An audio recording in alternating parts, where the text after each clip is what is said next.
الشيطان الرجيم بسم الله الرحمن الرحيم ولله على الناس حج البيت من استطاع إليه سبيلا ومن كفر فإن الله غني عن العالمين صدق الله المولانا العلي العظيم صدق رسوله النبي الكريم الحليم ونحن على ذلك من الشاهدين والشاكرين والحمد لله رب العالمين. بزرگان محترم، اس وقت حج کے موسم چل رہے ہیں، حج کے ایام چل رہے ہیں.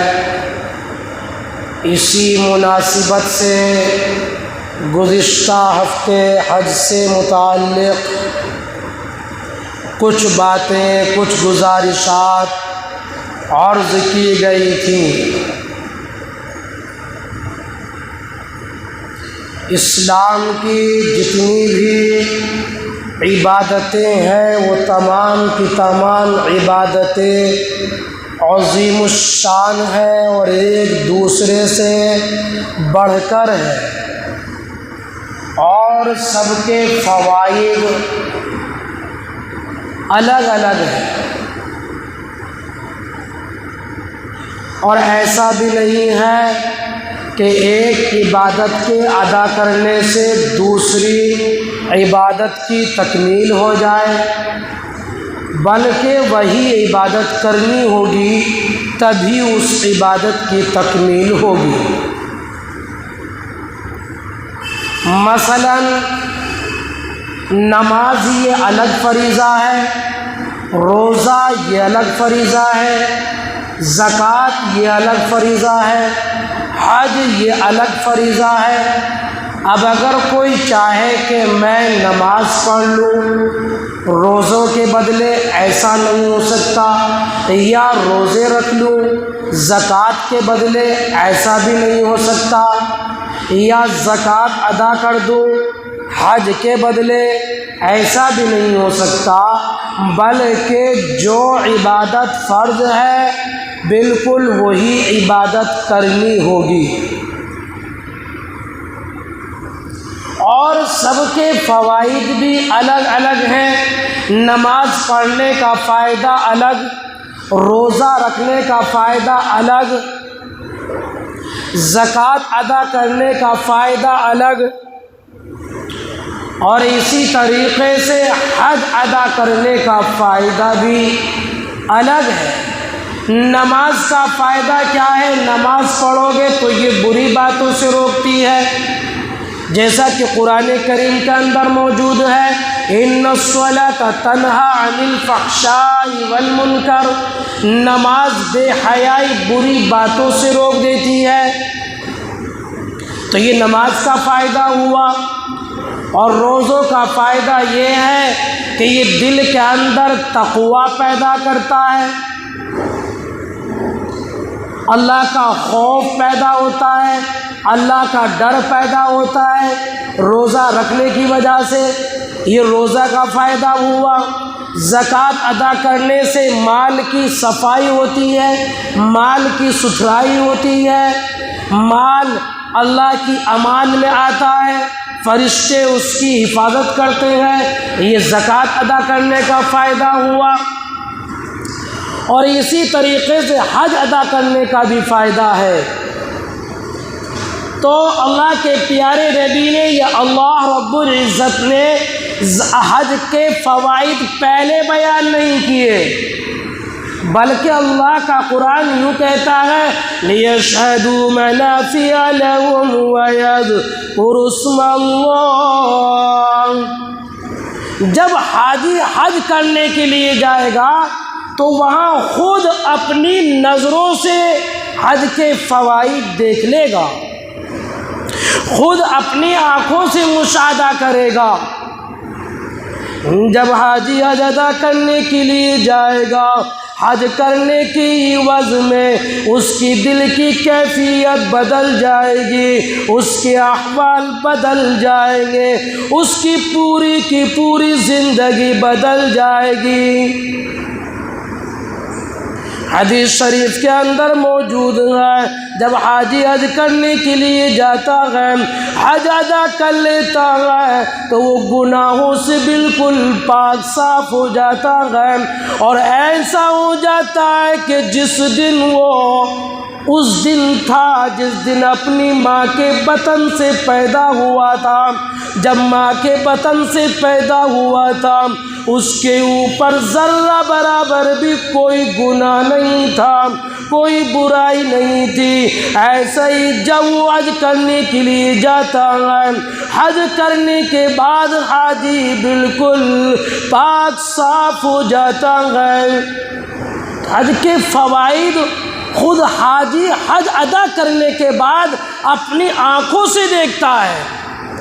پہلے اس کے فوائد بیان نہیں کیے، بلکہ خود حاجی وہاں پہنچنے کے بعد، مکہ مکرمہ میں پہنچنے کے بعد، عرفات کے میدان میں پہنچنے کے بعد، مزدلفہ کے میدان میں پہنچنے کے بعد، منی کے میدان میں پہنچنے کے بعد خود وہ اپنی آنکھوں سے حج کے برکات، حج کے ثمرات وہ اپنی آنکھوں سے دیکھ لیتا ہے۔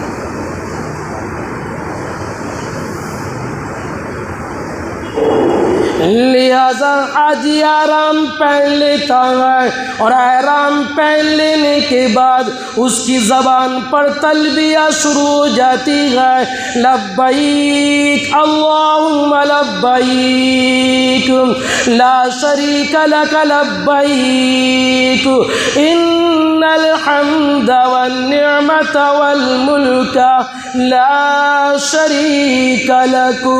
احرام بھی پہن لیا، تلبیہ بھی پڑھ لی۔ اب تلبیہ پڑھنے کے بعد بیت اللہ شریف کا طواف شروع ہو جاتا ہے۔ حجاج اعظام بیت اللہ کے ارد گرد چکر لگانا شروع کر دیتے ہیں۔ اب یہ 7 چکر کا ایک طواف مانا جاتا ہے۔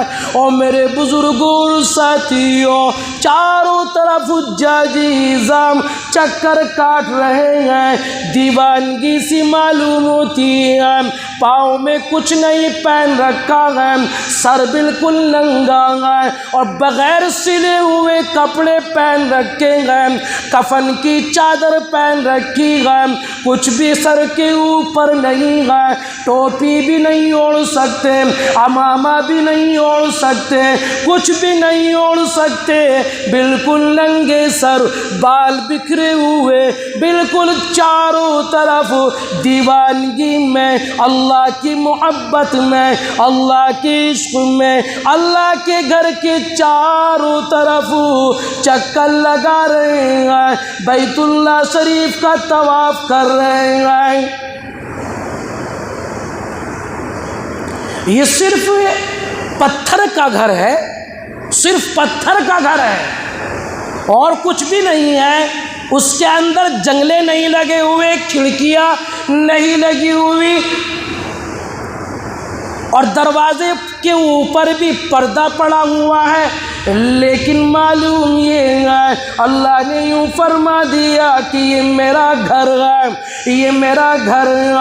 مسلمانوں کے کانوں میں جب یہ آواز پہنچی کہ مکہ مکرمہ کے اندر اللہ کا گھر ہے، بیت اللہ ہے، اس کو دیکھنے کے لیے ہر ایک صاحب ایمان کی آنکھیں بے چین رہتی ہیں، ہر ایک صاحب ایمان کی آنکھیں تڑپتی رہتی ہیں، آرزو کرتا رہتا ہے، دل کے اندر تمنا کرتا رہتا ہے، ہر نماز کے اندر دعا بھی کرتا ہے، اے الہ العالمین تو مجھے اپنے گھر کا دیدار کرا دے، تو اپنے نبی کے روزے کا دیدار کرا دے، مکے کی گلیوں کا منظر دکھا دے، مسجد نبوی کا خوشنما منظر دکھا دے۔ اور میرے بزرگوں اور ساتھیوں، کتنے حجاج نظام آج مسجد نبوی کے اندر بیٹھے ہوئے ہیں، جمعے کی نماز ادا کر رہے ہیں، 5 وقت نماز ادا کر رہے ہیں۔ اور میرے بزرگوں اور ساتھیوں، کتنے مقدروں والے ہیں وہ، کتنی قسمتوں والے ہیں وہ، نبی کی مسجد میں نماز ادا کر رہے ہیں، مسجد النبوی کے اندر رو رہے ہیں، گڑ گڑا رہے ہیں، اللہ سے اپنے گناہوں کی معافی مانگ رہے ہیں، بڑے ہی مقدروں والے ہیں۔ بہرحال بیت اللہ شریف کے چکر لگا رہے ہیں، طواف لگا رہے ہیں، اور 7 چکر کا ایک طواف مانا جاتا ہے۔ 7 چکر میں پہلے کے 3 چکروں میں اللہ کا حکم ہے کہ شروع کے 3 چکروں میں پہلوانوں کی طرح اکڑ کے چلو، سینہ نکال کے چلو، اکڑ کے، جیسے پہلوان چلتے نا اکڑ کے، اسی طریقے سے بیت اللہ شریف کے شروع کے 3 چکروں میں اکڑ کے چلنا ہے، سینہ نکال کر کے چلنا ہے۔ دیکھیے اللہ کا حکم عجیب و غریب حکم، جبکہ کہیں بھی سینہ نکالنے کا حکم نہیں ہے، اکڑ کے چلنے کا حکم نہیں ہے، لیکن یہاں پر اللہ کا حکم آتا ہے، اور میرے حاجی شروع کے 3 چکروں میں تجھے اکڑ کے چلنا ہے، سینہ نکال کر کے چلنا ہے۔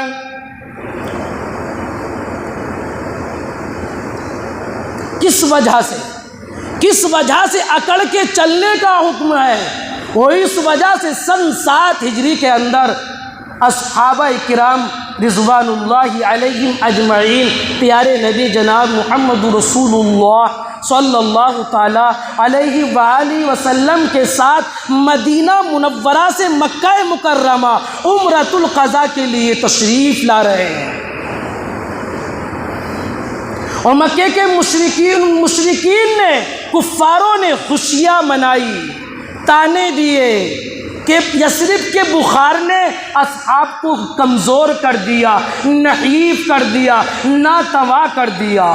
جب یہ آواز پیارے نبی کے کانوں میں پڑی، پیارے نبی نے اصحاب کو فرمایا، اور میرے صحابہ ذرا ان کفار کو اکڑ کے چل کے دکھاؤ، سینہ نکال کر کے دکھاؤ۔ لہذا اسی سنت کو ادا کرنے کے لیے پیارے نبی جناب محمد رسول اللہ صلی اللہ تعالیٰ علیہ وآلہ وسلم کا حکم ہے کہ حجاج اعظام جب بیت اللہ شریف کا طواف کرے، اس کے شروع کے 3 چکروں میں اکڑ کے چلنا ہے، سینہ نکال کر کے چلنا ہے۔ الہ العالمین وہ سما تو چلا گیا، وہ اصحاب تو چلے گئے، اصحاب بھی وہ کمزور جسم کے اعتبار سے ہمیں نظر نہیں آتے، وہ سما بھی ہمیں نظر نہیں آتا۔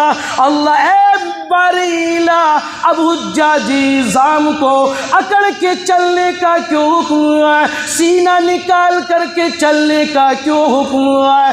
اللہ کی طرف سے آواز آتی ہے، او میرے حجاج اعظام کی جماعت، اگر تم نے میرے اصحاب کی نقل کر کے نہیں دکھائی، اکڑ کے چل کے نہیں دکھایا، تو میں تمہارے حج کو مقبول کرنے کے لیے تیار نہیں ہوں، مجھے تمہارا حج قبول ہی نہیں ہے جب تک کہ تم میرے نبی کے یاروں کے طریقے سے چل کر کے نہ دکھا دو، ان کی اداؤں پر عمل کر کے نہ دکھا دو، ان کی وفاؤں پر عمل کر کے نہ دکھا دو، ان کی دعاؤں پر عمل کر کے نہ دکھا دو، اس وقت تک مجھے تمہارا حج مقبول نہیں ہے۔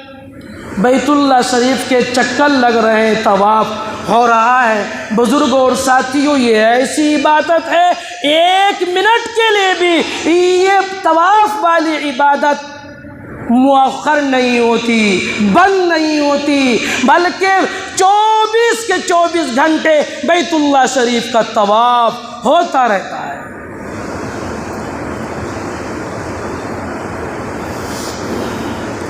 حجر اسود کو بوسہ دینے کا حکم آ گیا.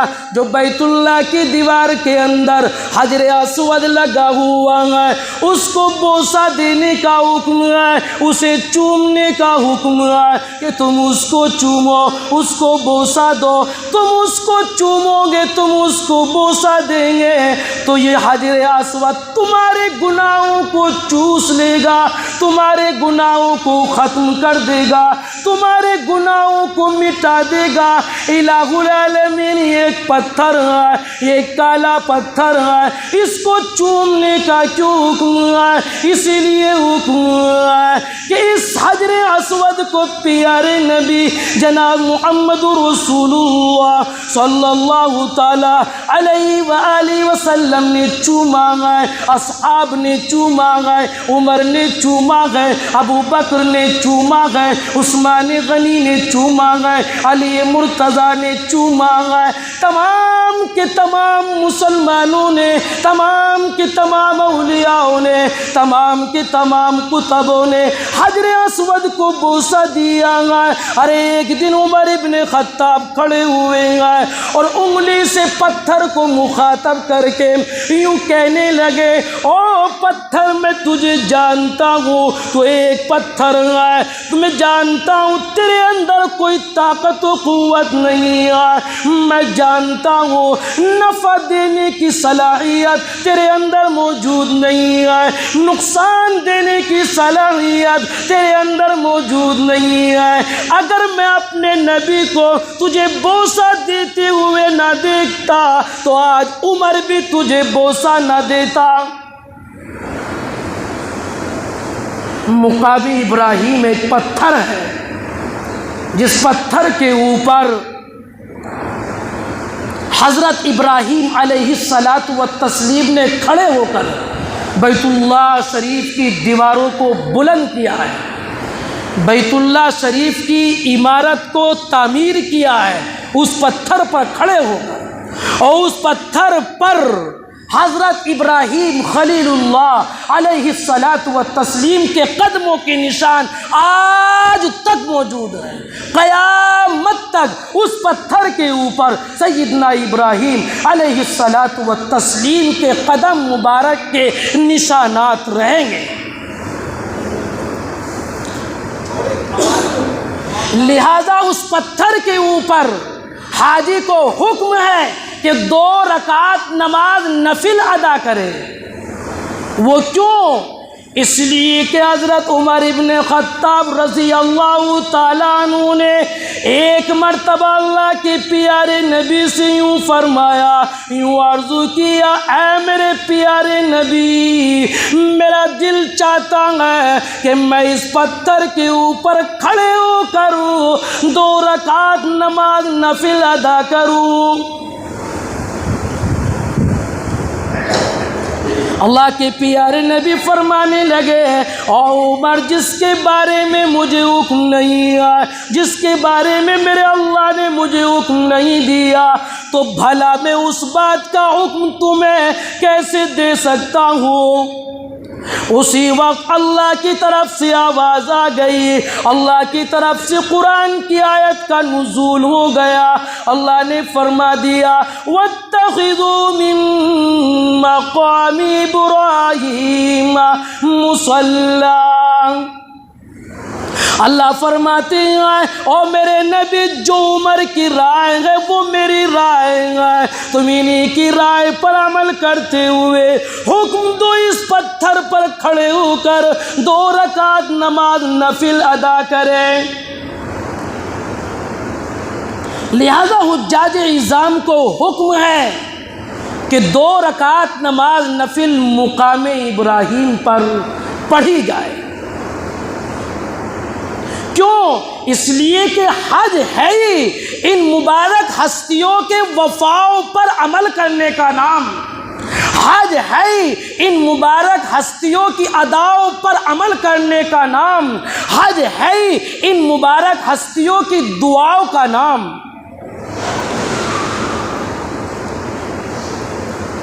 لہذا قدم قدم پر حج کے اندر بتلایا جا رہا ہے کہ تمہیں اپنے باپ ابراہیم کے طریقے پر چلنا ہوگا، تمہیں اپنی اماں ہاجرہ علیہ السلام کے طریقے پر چلنا ہوگا، تمہیں اصحاب اکرام رضی اللہ عنہم اجمعین کے طریقے پر چلنا ہوگا۔ اگر تمہاری ان میں سے ایک طریقہ بھی چھٹ گیا تو مجھے تمہارا حج مقبول نہیں، تمہارا حج ناقص رہے گا۔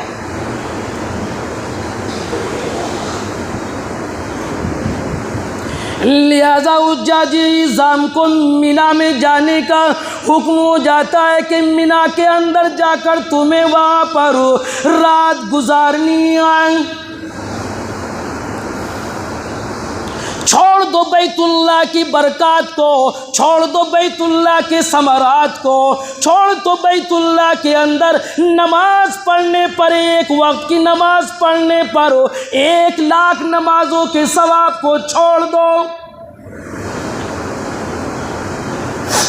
اور تمہیں مینا کے اندر ایک رات گزارنی ہوگی۔ اس رات کے اندر تم خوب اللہ سے رو رو کر گڑ گڑا کر کے دعا مانگو، الہ العالمین وہاں کیا کرے، ہمیں کیا کرنا ہے؟ ارے کچھ بھی نہیں کرنا، کھڑے ہونا چاہو کھڑے ہو جاؤ، بیٹھنا چاہو تو بیٹھ جاؤ، چلنا چاہو تو چل پڑو، اور تم دعا کرنا چاہو اللہ سے دعا مانگو، رو رو کر گڑ گڑا کرو، اپنے رب سے اپنے گناہوں کی معافی چاہو۔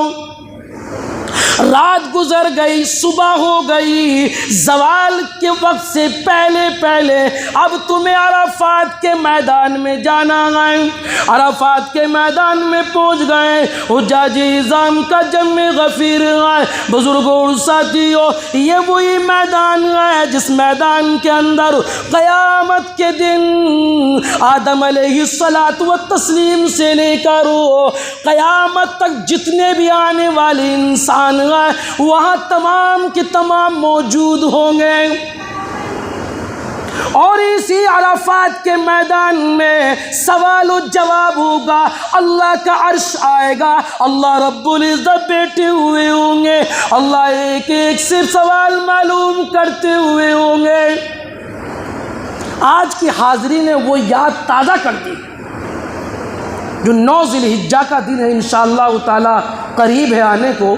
حجاج عظام وہاں پر پہنچیں گے، اور وہاں ایک خطبہ بھی دیا جاتا ہے ہر ایک سال۔ میرا وقت پورا ہو گیا ہے، دل چاہتا تھا کہ اور عرفات کے بارے میں آپ کو بتاؤں۔ ابھی تو عرفات کا میدان ہے، مزدلفہ کا میدان ہے، اور پھر مینا کے میدان میں شیطان کے کنکریاں مارنا ہے، بہت سارا وقت ابھی چاہیے۔ انشاءاللہ تعالی آئندہ جمعے کو آپ حضرات کے سامنے یہیں سے ہی کس طریقے سے وہ خطبہ دیا جاتا ہے، اور لوگ حجاج عظام دھاڑے مار مار کر کے وہاں روتے ہیں۔ وہ عجیب سما ہوتا ہے جس وقت حجاج عظام کا جمع غفیر وہاں پر جمع ہوتا، قیامت کا دن یاد تازہ ہو جاتی ہے قیامت کے دن کی۔ اللہ رب العزت مجھے بھی اور آپ کو بھی اپنی تمام مرضیات پر چلنے کی توفیق عنایت فرمائے، اپنے نبی کا سچا پکا غلام بنائے، آمین یا رب العالمین۔ وما علینا الا البلاغ۔